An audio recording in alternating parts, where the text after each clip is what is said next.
County governments have been urged to increase investments in health services to curb preventable maternal and newborn deaths, as current efforts remain insufficient to meet the 2030 Sustainable Development Goals now. Once known as the world's fastest woman, Bowie died from complications of childbirth. Limited access to quality and affordable maternal health care has worsened the crisis. Statistics show that Kenya loses about 5,000 women and 92 infants to preventable complications. Where health stakeholders are calling for urgent action to curb rising maternal deaths attributed to postpartum hemorrhage, that is PPH. It's a big deal for us because sometimes we are losing 5 mothers, 10 mothers a month. What? Sometimes we're losing 3, sometimes we're losing 2. There is a group that has come together and they want to sensitize matters around it and people around it.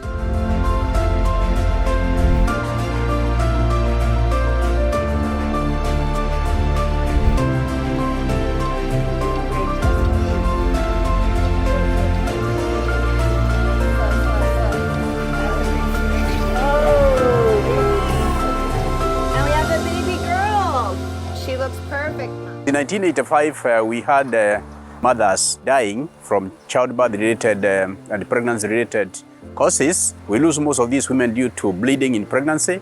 We also lose them because of high blood pressure. We lose them because they have sepsis or infection during delivery. And we lose these babies when they are born too small because of the conditions in the mother. We've had indicators showing that we are not doing very well in terms of maternal health. Giving birth should not be a death sentence. Bleeding a life should not be the end of another life. It's not acceptable to have a maternal mortality ratio of 355 per 100,000 and a newborn mortality of 22 per 1,000 live births. We need to be accountable for the deaths of our mothers and our newborns. They are not dying because we are unable to treat them. They are dying because we have not made that decision. When a mother leaves home to go to the hospital is one of the situations, not just in Kenya but in the world, where we are celebrating as they go to the hospital. Because they're not going to the hospital because they're sick. They are going because we are expecting blessings. And therefore, back at home, people are usually preparing for a celebration. So you can imagine how they feel when a wedding becomes a funeral. Because that is the situation we are faced with here. We look at ways to lower or curb, have 0 deaths during childbearing. It's actually a very powerful demonstration when healthcare workers actually come together to see how they can mobilize each other, regardless of where they come from, to basically contribute to the birth figures within the country. We all know that the maternal health indicators and the newborn indicators are not very good, but through many other initiatives, I think we can be able to address it. Not everything would require heavy resources. There are things that basically require soft interventions to prevent maternal death. Health is a devolved function, and counties have taken these matters of maternal mortality and child mortality seriously.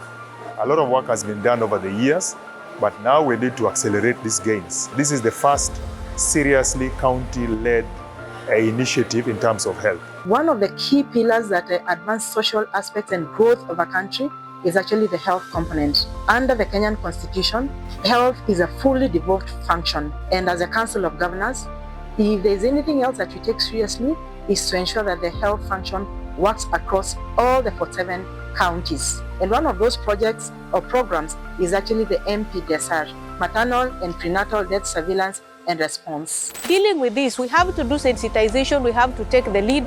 As county governments, we have to change the story and contribute to the national numbers, reducing them and ensuring that we are not losing any mother to anything preventable in terms of maternal and child health. We have put measures in prevention, such as one, we managed to develop a maternal shelters in our health facilities, where mothers at risk can come stay in the facility until they deliver, and if need be, they can be referred as early as possible. We have also intensified our outreaches and also create awareness to make sure that our mothers attend the antenatal clinic.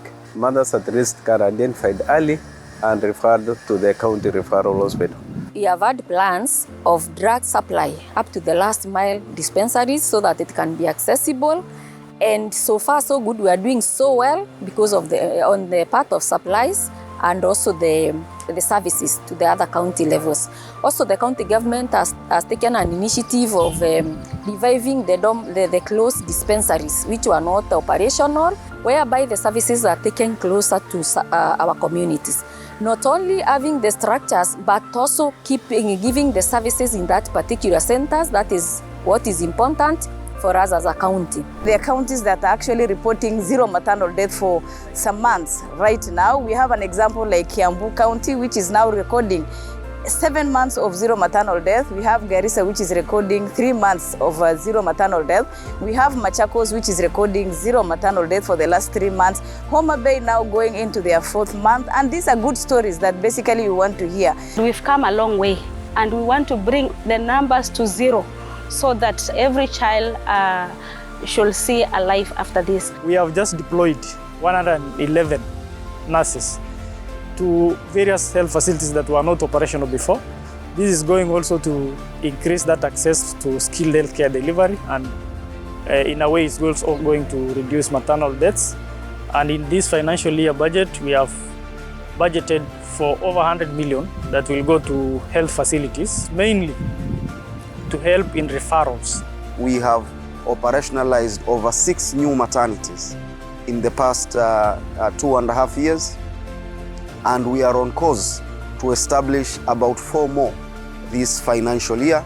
This is to make sure that there is accessibility to skilled birth attendants in the process of birth by our pregnant mothers. We actually pride ourselves because this has become a reality and gains that all of us are celebrating as the devolution family. We have counties that have gone over 7 months without a single death.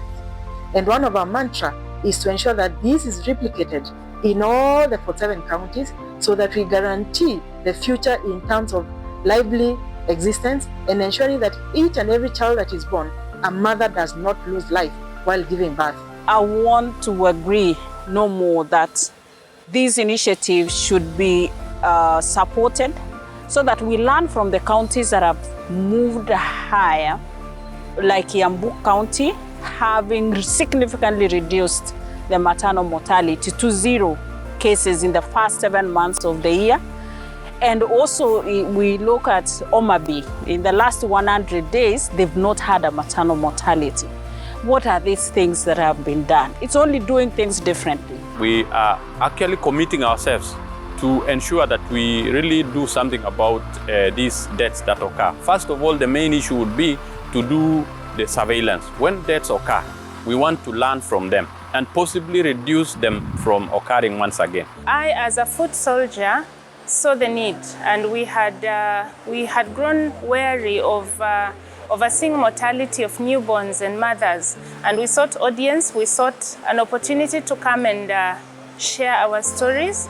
We are very grateful that with this CEC caucus we feel heard, we have engaged very fruitfully, and we have commitment from our leaders that we are going to change the numbers. Can we ensure that the last part of the MPDSR, that is R, the response part of it is respected, is honored, and is budgeted for?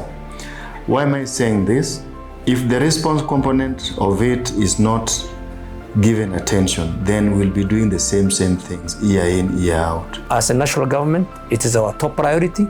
We cannot accept this position where we are, and our leadership is in sync, providing the required resources and leadership, and we want also the county government to really pick up this piece with us, so that we have a shared vision of making maternal mortality a thing of the past in this nation. The maternal mortalities can be stopped, and indeed it's my clarion call that as a country we need to look at the deaths of mothers and deaths of children or infants as abnormal, and it should prick our conscience, and indeed we need to act with speed. My call is, for the unfortunate events, let's review, learn.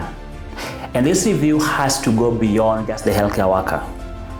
Community, family to the community, to the healthcare facility, to the political leadership, being able to identify and commit by responding to the challenges that have been addressed or identified to get a solution.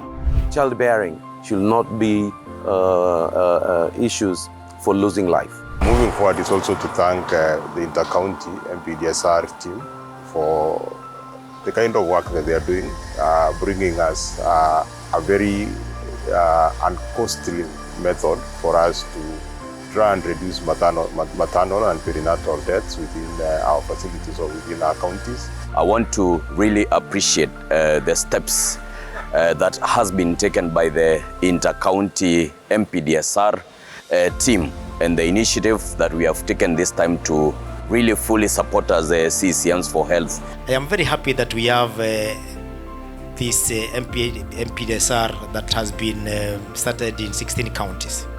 I'm happy that the units are working.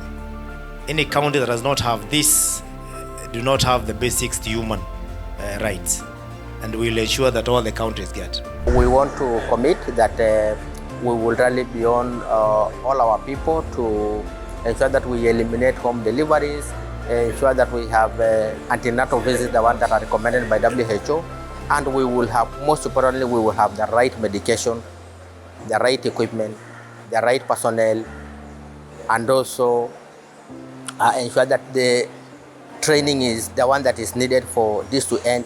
We will ensure that that is provided. We promise to work together with them as frontline health workers. We are your soldiers. We want to be held accountable, and we also want to hold you accountable as our leaders to see what we all need to do, because most of what needs to be done is actually the soft interventions. We have seen counties and facilities that are now reporting 0 maternal deaths, and all of it is from soft interventions. So we are so grateful, and we look forward to continuing working together with the Ministry of Health, with the Council of Governors, to make sure that every pregnancy is safe and every newborn does not just survive, but they actually thrive. Every woman and every newborn, everywhere, must survive and thrive. Our agenda is to make every child alive. The mothers must celebrate the fruits of their wombs. We as Council of Governors are committed to basically support the process, and moving forward, we want to contribute to the figures of this country. No mother should basically die as a result of giving birth. If it is doable anywhere in the world, we also have what it takes to be in that single digit. One of the key mantras that we said as a Council of Governors is we affirm that every woman, every newborn, everywhere should not only survive, but thrive. We boldly commit to working with all the 47 counties to achieve 0 preventable maternal deaths in Kenya. And this is my commitment as the CEO of the Council of Governors.